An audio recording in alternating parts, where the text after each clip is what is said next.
encontró el cuerpo salvajemente mutilado. Sacó el intestino fuera de la cavidad abdominal. Ni un cuchillo, ni un hacha, ni nada por el estilo. Tiene que ser algo destructivo. Una herida enorme. Estaban haciendo un cursillo. 8 presos con un funcionario. ¿Qué hace el funcionario? Nada. La gente pues tenía miedo hasta incluso de hablar. Fue testigo involuntario de algo. Un año después apareció un testimonio.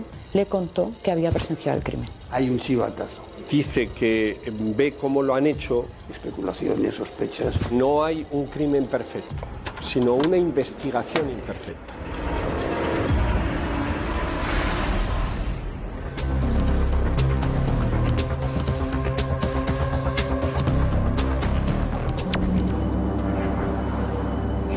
Sucedió en un lugar apartado, sin testigos.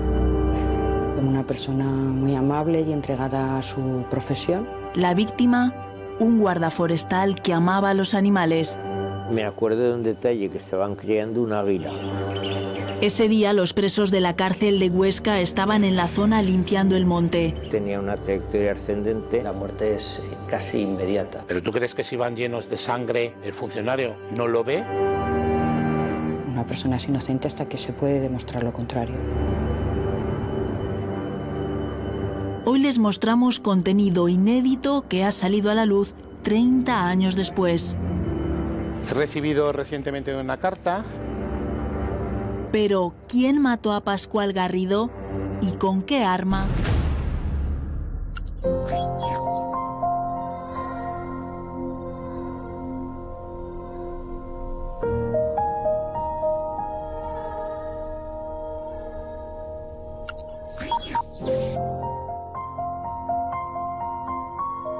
Bajo un compañero y es que el compañero el que se lo encontró allí.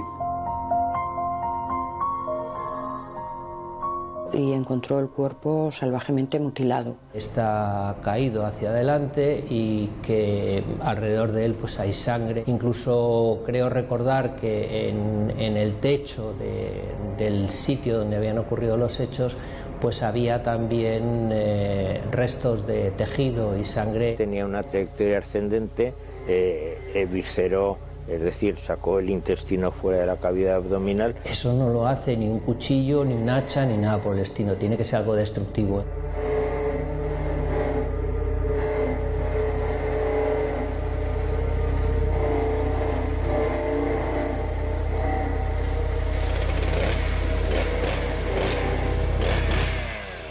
La víctima tenía unas lesiones, como es obvio, incompatibles con la vida, que afectaba a los vasos ilíacos de la extremidad, quiero recordar que era izquierda. Hablo de la descripción de la autopsia, naturalmente. Era una herida enorme, vamos. Ese instrumento tremendamente lesivo había cortado tejido óseo, dejando una separación casi de 1,5 centímetros, casi 2 centímetros. Con lo cual pues se produjo una exsanguinación en muy poco tiempo. Las lesiones que él tenía eran compatibles con que se les hubieran producido con una motosierra. Esa motosierra debió enganchar uno de sus dientes en el cinturón era un cinturón de metal y debió enganchar ahí la motosierra, y como la motosierra gira hacia abajo para no salpicar al que está trabajando con ella, pues lo que hizo fue irse hacia adentro. Las lesiones que tenía eran tan graves y afectaban a zonas tan vitales, porque afectaban a las zonas de la ingle, pues ahí hay una arteria muy grande que lógicamente al seccionarse la muerte es casi inmediata. No hubiera tenido posibilidades, ni aun habiendo ahí un médico, de haberle prestado asistencia médica.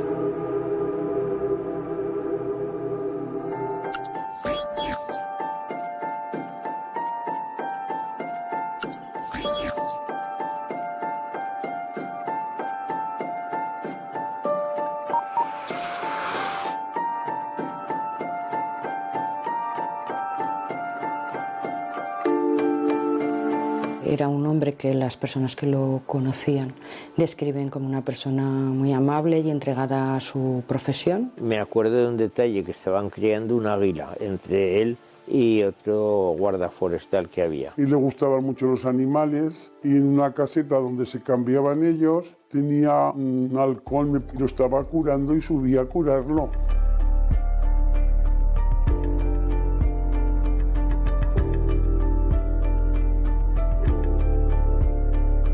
Yo estuve en su entierro, claro, porque por arropar un poco a la mujer, aunque casi no hablamos con ella porque estaba muy mal, muy mal. Lo conocí cuando vinimos a vivir aquí todos, que éramos bastante jóvenes, y ellos pues estaban muy recién casados. Ya me contó que estaba muy feliz, que precisamente vino aquí porque sacó lo de forestal. El día 2 de abril de 1991, Pascual Garrido acude a la caseta forestal de Arguis. Ese día precisamente no tenía que trabajar, tenía fiesta y se encontró además con un compañero. Dijeron luego que el compañero dijo, fíjate qué casualidad que no tenía que venir para nada.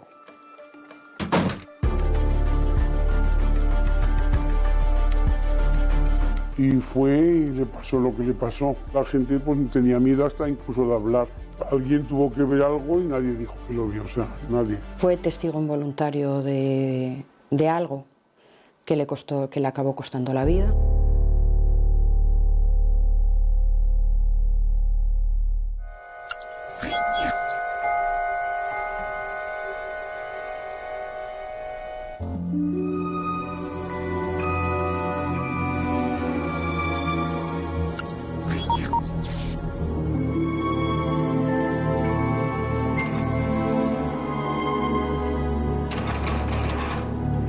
Sí, los presos estaban allí porque estaban haciendo un cursillo de prevención de incendios. Labores forestales y que determinados presos, por las circunstancias que fueren, acudían allí acompañados de un monitor. Era el inicio de un proyecto muy hermoso para la inserción de los presos. Los presos estaban muy ilusionados, todos. Entonces era una puesta en libertad durante un tiempo. Tenían un protocolo de actuación donde había siempre una persona dirigiendo esos trabajos. Iban varios días y aquel día les tocaba ir. Se les estudia para ver cómo se comportan durante esa situación y entonces se les da oportunidades para preparar su vida en libertad. Había gente robo con fuerza, pero que no eran asesinos. Celebraban o pretendían celebrar el cumpleaños de uno de los participantes. Que se habían puesto en contacto con familiares. Se veía ahí con la familia, sabía la familia lo que iba a hacer y acudían allí. Parece ser que se movían con absoluta libertad. Cogían drogas, veían a familiares, ellos tenían esa posibilidad. El monitor lo que declaró pues fue que se estaba tomando una consumición en un bar que hay, como dice la sentencia, pues deambularon con el control que dice el hecho probado de la sentencia. No lo voy a analizar. El monitor, el funcionario, le daba esa herramienta porque había una plena confianza en ellos, si no, no se lo hubieran dado. Motosierras, desbrozadoras, cuchillos, armas que pueden producir daño, pero si estaban a punto de salir en libertad, en un tercer grado, y había esa confianza por parte del monitor, del funcionario. Estaba él a lo suyo y que debía tener confianza en sus discípulos o alumnos, como los queremos llamar, o a lo mejor pues, debía haber habido más de un monitor. Abusó de esa confianza hacia los presos, precisamente por la confianza que tenía en ellos. Si él hubiese sentido algún tipo de amenaza o hubiese visto en los días anteriores algo raro, en vez de un funcionario hubieran ido 3 y hubiera ido un guardia civil, pero no fue así. 8 presos con un funcionario. ¿Qué hace el funcionario? Nada, simplemente está.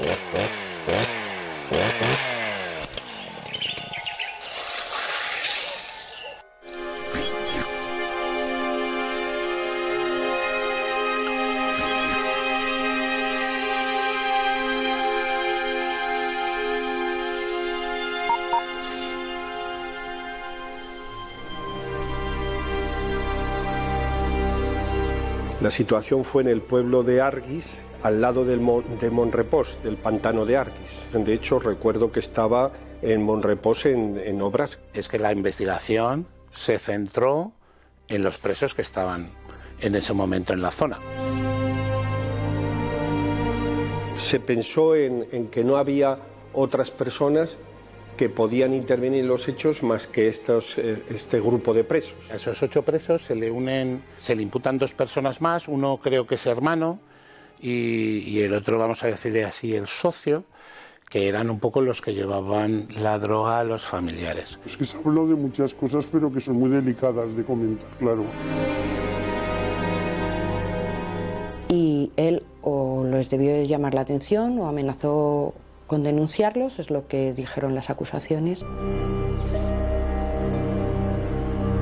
El arma en concreto no estaba a disposición del tribunal, no apareció a lo largo de la instrucción ni en el acto del juicio oral. Pese a que se hizo una búsqueda exhaustiva, nunca se encontró. Hubo buzos durante días buscando en el embalse pensando que habían arrojado el arma al agua y no se encontró. Lo primero es que no saben la cantidad de motosierras que hay. Hay unos que dicen 4 y otros 5. El dato ese se desconoce. Si son 4 motosierras o son 5. Pudo ocurrir que la tiraran al pantano, se hubiera podido encontrar allí, o que alguien la hiciera desaparecer del lugar. ¿Quién? Los procesados o... Claro, habría que... ¿Esa motosierra de quién era? Incluso se buscó en las obras de la carretera porque en aquellos momentos la carretera se estaba construyendo. Podría haber otras vías alternativas. Podría haber sido que había más gente allí en el lugar de los hechos, había otros internos y sin embargo fueron estas personas determinadas. Había personas trabajando en la construcción de los túneles que manejaban motosierras. Yo más no puedo decir. ¿No se puede descartar ningún tipo de vía de investigación? ¿Coincidieron temporal? Pues no lo sé.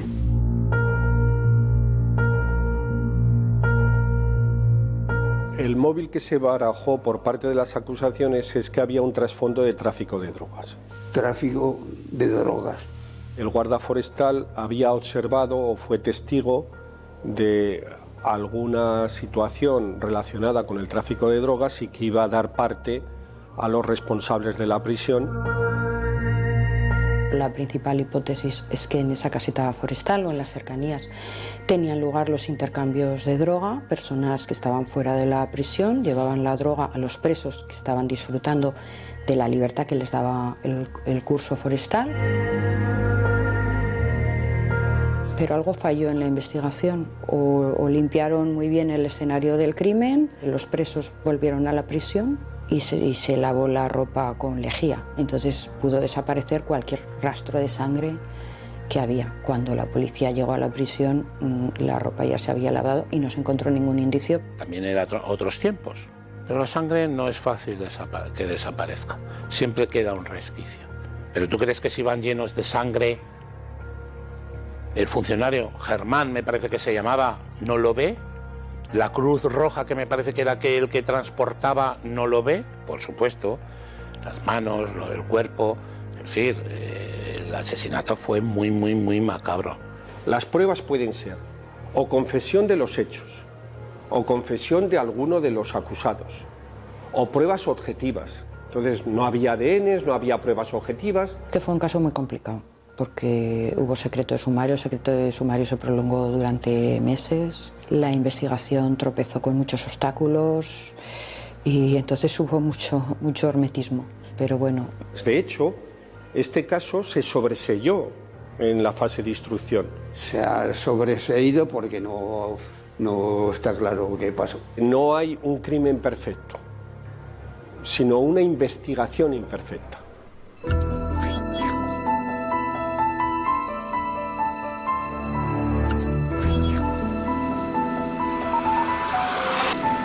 Un año después aparece un testimonio que dice que su compañero de celda, que era uno de los presos que habían estado en Arguis, le contó que había presenciado el crimen. Hay un chivatazo.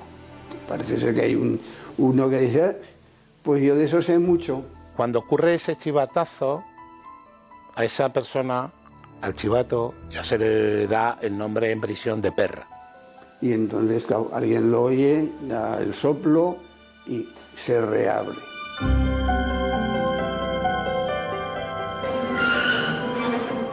Le contó que desde un coche, desde el aparcamiento de un bar de Argüelles, él había presenciado como 2 de los reclusos sujetaban a Pascual Garrido y otro lo asesinaba con la motosierra. Esta persona fue investigada, se le decretó la prisión, que es el otro de los presos. Permítanme que no pueda decir el apellido por razones de datos personales. Esta persona incurrió en contradicciones. Eso que dijo que le había visto pudo responder a un afán de notoriedad. Se incurrió en muchas contradicciones.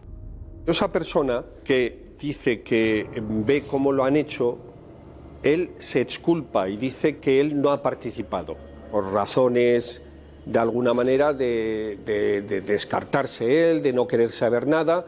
Declaró de esa forma, pero luego se desdijo. Que dijo que por qué en estos tiempos que estamos se puede reabrir un caso por un chivatazo de un preso que encima consumía heroína. Ese preso en su entorno lo que dijo era lo que ciertas personas en su momento, por ciertos beneficios que iba a obtener, dijo que querían que dijera. Entonces fue una mala investigación. Hoy en día ese caso hubiera salido.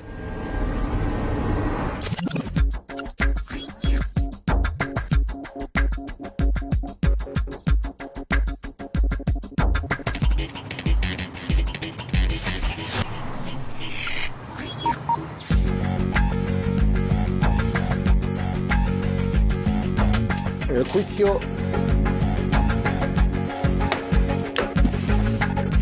creo que fue a lo largo, en los primeros días del mes de abril de 1995. En el banquillo se sentaron 6 personas, 4 eran presos, el grupo era de 8, se procesó y se acusó a 4 de ellos y 2 eran el hermano de uno de los presos y un amigo que habían ido ese día a visitarlo. A estos se les consideró cooperadores necesarios del crimen porque se consideraba que ellos habían sido quienes se habían deshecho del arma. Fue un juicio duro, muy duro. Lo recordaré toda mi vida profesional. Es uno de los juicios más intensos que yo he vivido, porque eran muchos los acusados, eran muchos los abogados, algunos de los abogados eran muy agresivos verbalmente, es decir, son muy incisivos. De hecho, 30 años después o 30 y tantos años después lo recuerdo bastante bien y sobre todo recuerdo la intensidad del juicio. Sí que fue muy intenso. Cuando a tu cliente le piden 30 años, pues la verdad es que tienes que estar pendiente de todo. Lo cierto es que en el juicio no había pruebas para someter a estas personas a una condena. Los acusados en todo momento negaron su participación y recuerdo la vehemencia con que uno de ellos, no recuerdo cuál, dijo: es que nosotros somos delincuentes pero no somos asesinos. La acusación es la que tiene que demostrar que tal acusado ha realizado esto y esto. Estaban varios haciendo cosas, pero claro, no se sabe qué hicieron todos, si fue acometido, tal como dice la sentencia, por uno o por los 6. Parecía que el fallecido había estado sujetado por la mano derecha y por el cuello. Las lesiones que vimos, que eran superficiales, no eran muy importantes, estaban todas en el hemicuerpo izquierdo. Incluso la ropa que tenía estaba rota en el lado izquierdo. Por eso pensamos que él, su mano derecha, que era lo habitual, es que te defiendas con las dos, o si eres diestro aún más con la derecha, pues él eso no lo había hecho. Que uno lo sujetó, que otro le rajó, que otro le cogió por los brazos, que el otro le cogió por las piernas. Suponemos que la mano derecha está bloqueada, sujeta de alguna manera, y además, como tiene unas lesiones en el cuello, pues está sujeto por el cuello. Necesitábamos saber la data de la muerte del guarda forestal, el momento de la muerte. Según qué momento hubiera ocurrido, los presos no habían tenido tiempo de llegar desde el centro penitenciario hasta Argüís. Cuando los presos llegaron a Argüís, al pantano, ya se había producido la muerte, es decir, el guarda forestal ya había muerto, con lo cual no era posible que los presos participasen en este hecho delictivo. En base a eso, pues yo creo que pudieron constatar que se había producido la muerte en poco tiempo respecto de que había desayunado el fallecido hasta que se produjo el hecho luctuoso. Sin embargo, el tribunal lo minimiza, viene a decir que no saben si después del desayuno ingirió algún alimento, que eso no ha sido probado. Lo cual daba lugar pues para todo tipo ya de especulaciones, sospechas y contradicciones.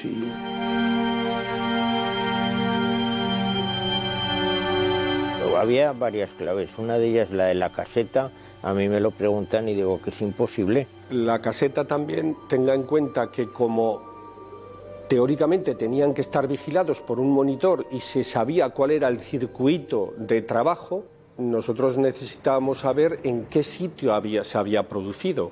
Y ahí hubo contradicciones porque efectivamente se vio sangre en la caseta y creo que los médicos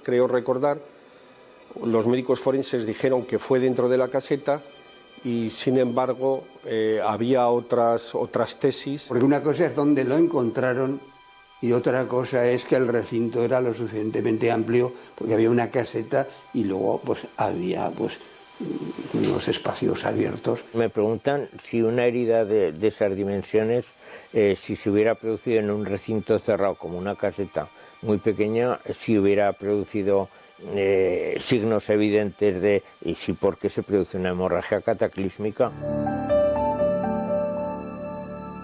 Y el lunes termina el juicio con los informes, la última palabra que se concede a los acusados.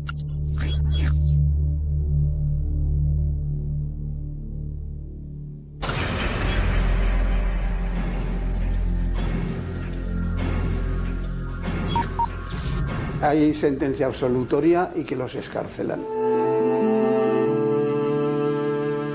En el fallo determinan que el preso que dijo haber presenciado como dos lo sujetaban y otro lo mató, desde el lugar donde dijo que lo había visto, no lo podía haber visto. No nos han permitido llegar en conciencia, las pruebas que nos han aportado las acusaciones, a un estado de certeza moral sobre la efectiva participación de los acusados en los hechos incriminados. No tenían el convencimiento de que pudieran haber sido los hechos tal como se relataban por las acusaciones. Que la sombra de la duda, tras intensas deliberaciones, no ha dejado de planear sobre el ánimo de la sala. Fueron absueltos tanto por el asesinato como por el tráfico, porque finalmente no se pudo demostrar que allí se estaba traficando con drogas.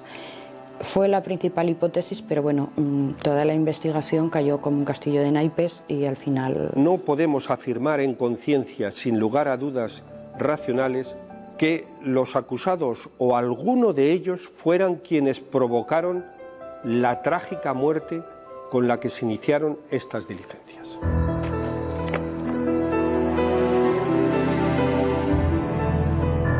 Estuvieron horas deliberando. Tenían una vehemente sospecha de que las cosas ocurrieron como decían las acusaciones, o sea que fueron los presos, el móvil fue la droga, pero no había pruebas que permitieran certificarlo. La prueba rotunda, la prueba sólida. Sin pruebas sólidas no se puede condenar. No tienes certeza, hay que absolver.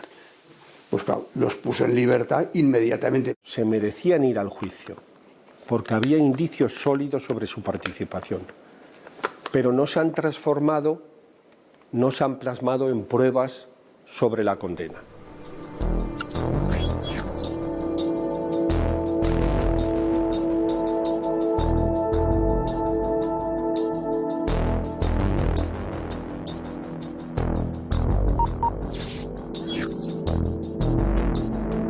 He recibido recientemente una carta contándome un poco lo que se decía en prisión.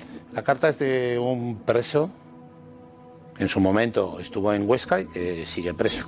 La carta dice que los presos fueron perjudicados, que en ningún momento fueron culpables, que no habían tenido nada que ver, que sí fue un asunto de drogas, nada con los 8 presos. Todo apuntaba, según los presos, a gente muy cercana a él. Y por dinero. Y se les fue de la mano. Pero al lado estaban los presos. Quiero decir...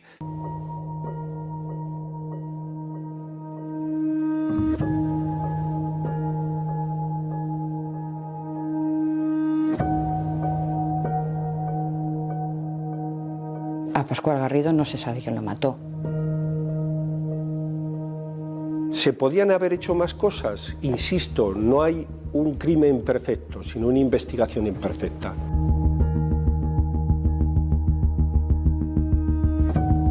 Cuando se tienen un poco más indicios, pero que no se encuentran hechos que van más allá de una duda razonable, pues no se puede condenar a una persona. Si creemos en la justicia, no se puede culpar a nadie si los jueces han dicho que no hay pruebas. Una persona es inocente hasta que se puede demostrar lo contrario.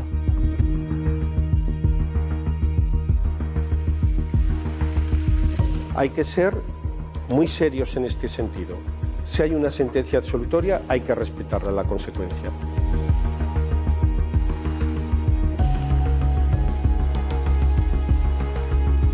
Más vale 100 culpables que estén en la calle que una persona inocente que esté cumpliendo condena.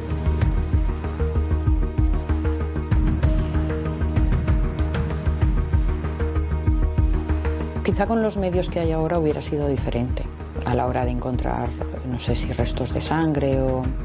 Con las técnicas que hay ahora a lo mejor era distinto, es que han pasado 3 décadas. Es muy triste que este crimen quedara impune, que nunca vaya a pagar nadie por este crimen. Dicen que no existe el crimen perfecto, sino una investigación fallida, y yo creo que es lo que ocurrió en este caso.